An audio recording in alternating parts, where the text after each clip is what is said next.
sinabi ng Diyos, kaya sinabi ni Christ nga, I am the way, the truth, and the life. No one comes to the Father except through me. So meaning, yung kaligtasan natin by spiritual is mula sa Diyos. No? So, si Lord is nagmahal sa atin. So ngayon, ang response natin, yun ang inaantay ng Diyos sa atin. Kaya, sabi sa Revelation 20, 3:20, sabi niya dito, tingnan mo, nakatayo ako at kumakatok sa pintuan. Kung diringgin din naman ang aking tinig at bubuksan ang pinto, papasok ako at kakain akong kasalo niya. Kain akong kasalo niya. Hindi ibig sabihin yung literal nga pagkain nga hinahanap ng Diyos. So meaning, pag sinabi niya ang kakain niya, kasama niya, so ibig sabihin lahat ng aspito ng buhay natin, lahat ng ginagawa natin, andyan si Lord, kasama mo siya, no? So hindi ka niya iiwan hanggat kailangan mo siya. So si Lord hindi siya nangiiwan, tayo lang ang nangiiwan. Minsan tayo nga iniiwan. Pero si Lord hindi tayo iniiwan niya. Mahal tayo na Diyos, no? At ang kagandahan pa, kahit iwanan natin siya, hindi pa rin niya tayo iiwanan. Totoo po yun. So, yun ang... Ganun siya ka-faithful talaga. Yun ang maganda, no, sa ating panampalataya sa Diyos.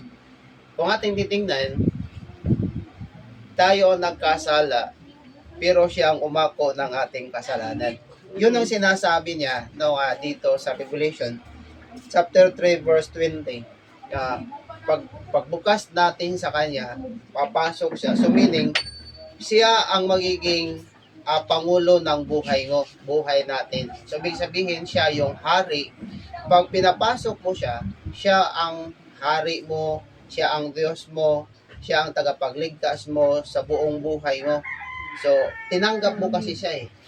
Pag tinanggap mo siya, tatanggapin din tayo kahit ano pa ang kasalanan natin. Yun ang sinasabi na kahit marumi tayo, tulad tayo ng basahan sa harapan ng Diyos, pero mahal pa rin tayo ng Diyos. So, atin tandaan na kasi Lord walang pinipili. Malaki man ang kasalanan o maliit, makasalanan man o hindi, anong klaseng kasalanan, basta tandaan natin, kapag pinapasok natin si Kristo sa ating buhay, siya ay magtutuwid sa ating buhay. Meaning, siya magliligtas sa atin, siya rin ang magbibigay sa atin ng kaayusan sa takbo ng ating buhay.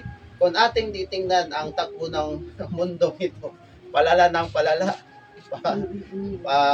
kasalanan, bukas, gagawa na naman, no? Grabe na yung takbo ng mundong ito.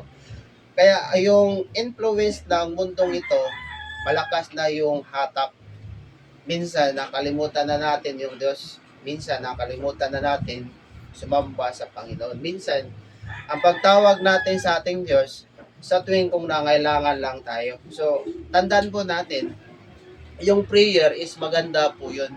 So, yun naman ang turo ni Christ in Matthew chapter 6 or chapter 5 na dapat daw is manalangin tayo.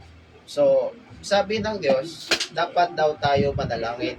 Pero yung panalangin, kung wala tayong fellowship sa Diyos, walang halaga po yun. Kasi yun ang sinasabi nga, kailangan lang natin si Lord sa oras ng kagipitan. Yun ang tinatawag na si Lord, lumalapit lang tayo kung kailangan natin siya. Kung siya naman ang kailangan sa atin, yun ang sinasabi nga, wala tayong time para sa Kanya. Pero ating tandaan, lahat po ng buhay, ng aspito ng buhay natin, siya yung may gawa. Yung buhay mo, yung hanap buhay mo, kaya yung pamilya mo, yung kamag-anak natin, siya yung may gawa. Siya ang gumawa. Siya rin ang nagmahal sa atin.